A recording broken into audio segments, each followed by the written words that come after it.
Hello everybody, my name is Alexandre. I'm going to present our work on NV-PhTM, an efficient phase-based transaction system for non-volatile memory. This is a joint work with my colleagues from Brazil, Rafael Murari, João de Carvalho and Guido Araújo, and also my colleagues from Portugal, Daniel Castro, João Barreto and Paulo Romano. So the motivation for this work is that byte addressable persistent memory is finally becoming a reality. A major example is Intel Optane C. The good thing about these new memories is that we can issue load and store instructions directly to persistent memory, but it also comes with some issues. So how do I keep my data structure consistent in the presence of failures?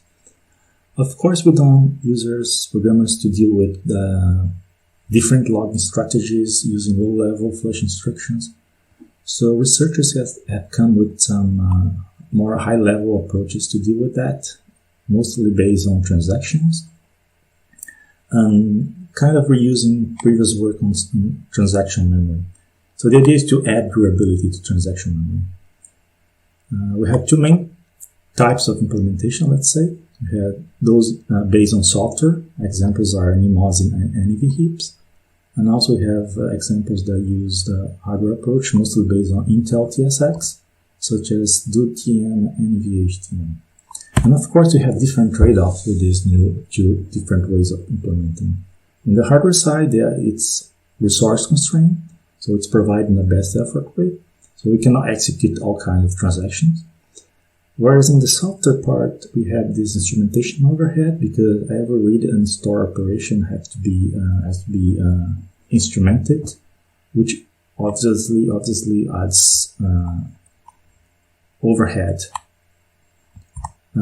Here I have two examples that illustrate those the different strategies. Two applications from the STEM benchmark. On the left side, I have Labyrinth. So the blue bar is the hardware approach, which I'm just calling NV-PhTM. You can see that for the Labyrinth application, it's less efficient than the software approach, which I'm calling just PhTM here, the orange bar.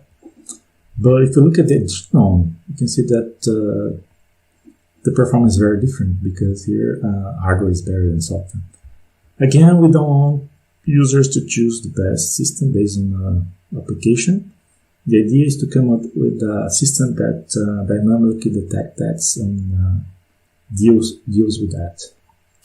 If we look back at the literature in the volatile world, we have two main ways to deal with this. One is using hybrid systems, where we allow both hardware and software transactions to execute concurrently, or you can have phase-based systems that allow just one type of transactions to execute in a phase. For instance, if I have a hardware phase, only hardware transactions are allowed to execute in that phase.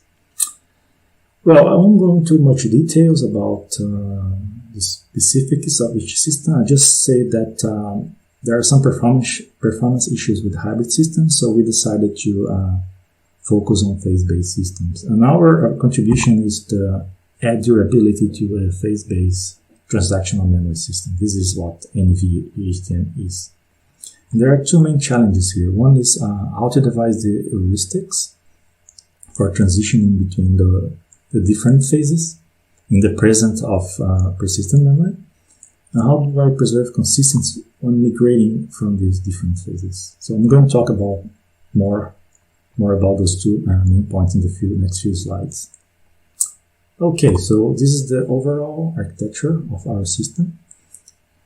We integrate both hardware and software in the same framework. So again, I'm using NV-PhTM for hardware, represented in blue, and PhTM for software, represented in orange here. So let me go step by step to make it clear. So while executing hardware, we use the operating system copy and write support for creating this working snapshot.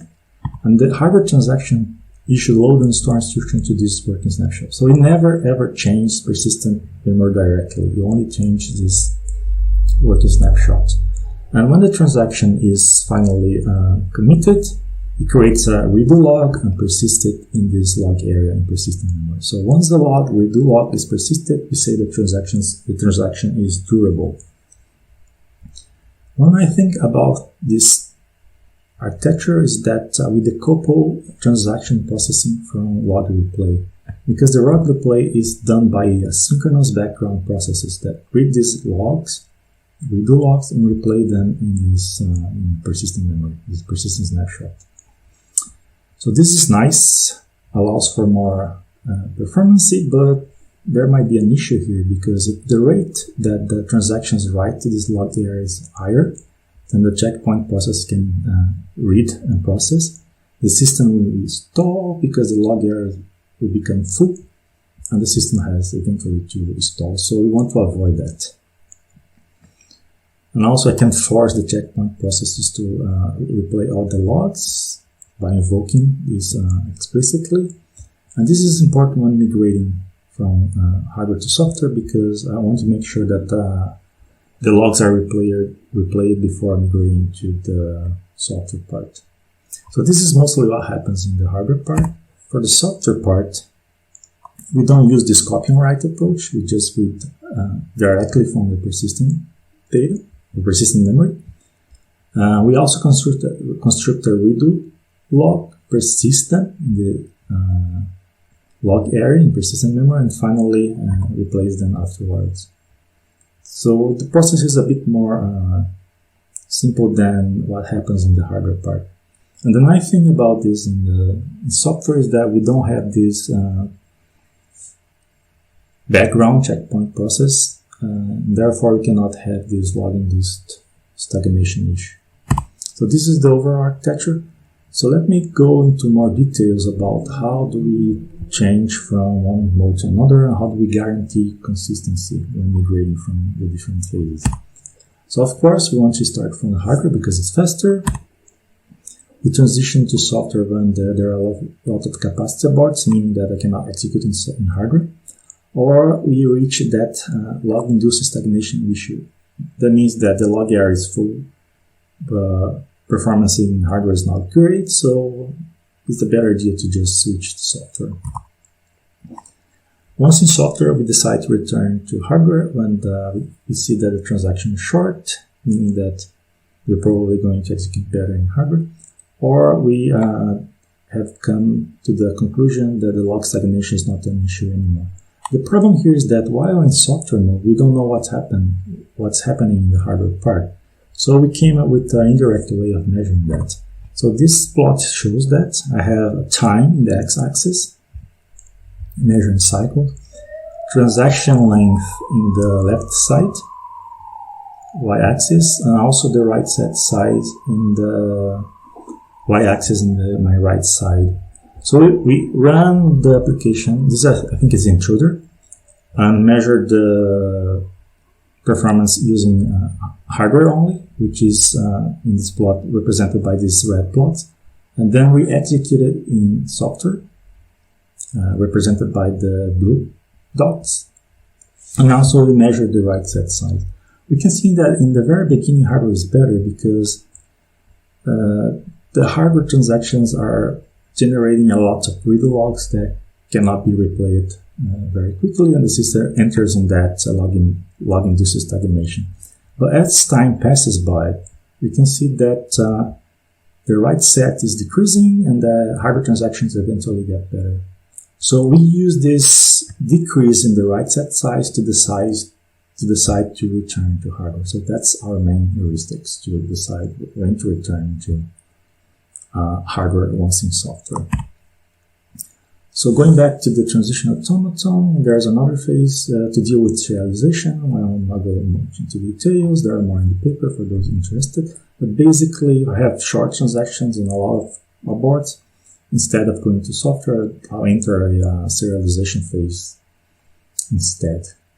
And once the serial transaction is committed, I return to hardware. Pure concurrent hardware phase. Okay, so that's the main ideas behind the heuristics. This is a simplification. The more details are in the paper. So the last part here is the consolidation strategy.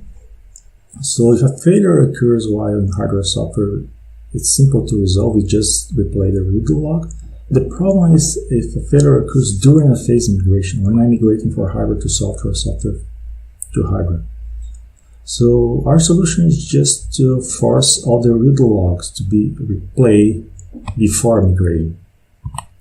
So we insert barriers to make sure that happens. And the problem with barriers is that of course it adds some overhead, so we want to make sure that this phase migration don't happen very frequently.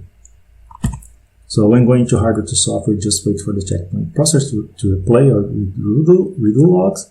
When going to software to hardware, we wait for our transactions to have finished. So that's the main idea. So let me show you some results to show how efficient the heuristics are.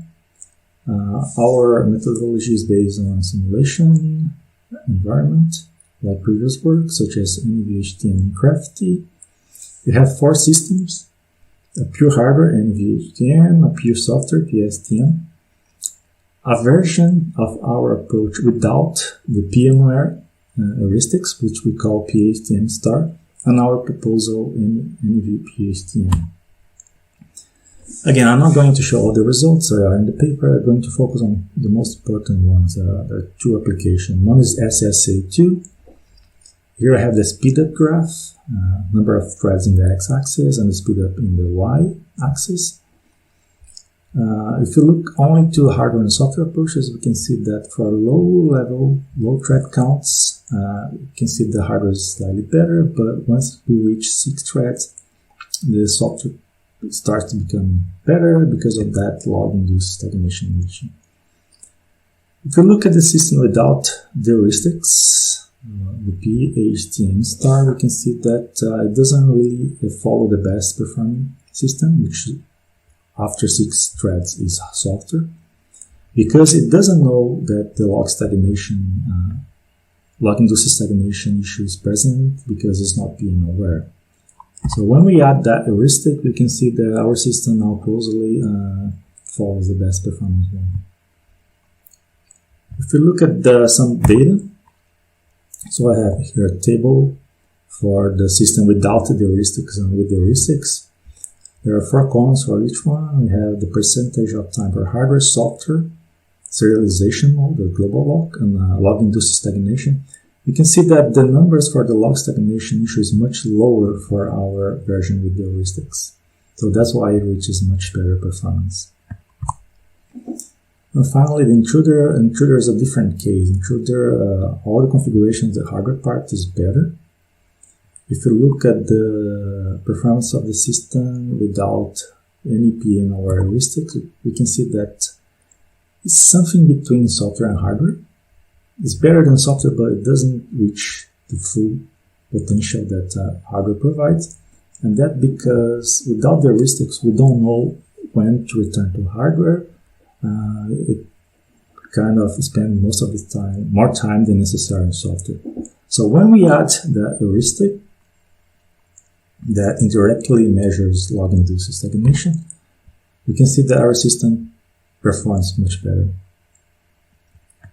Looking at that table again, we can see that our system, when we look at the percentage of time that is spent in software mode, our system spends much less time in software than the system without the heuristics, meaning that that heuristic that forces the migration back to hardware is effective. Okay, great. So just to conclude, as far as we know, this is the first approach that adds durability to a phase-based transaction memory system. There are one other work that focus on hybrid system, but that's for some hardware extension that is not present in any commodity hardware nowadays. Our experimental results show that the new heuristics are effective. And as future work, we intend to also measure the system using real persistent memory, most likely Intel Optane-C. Okay, that's all. Thank you very much. This is the link for the source code available for those interested. Thank you very much.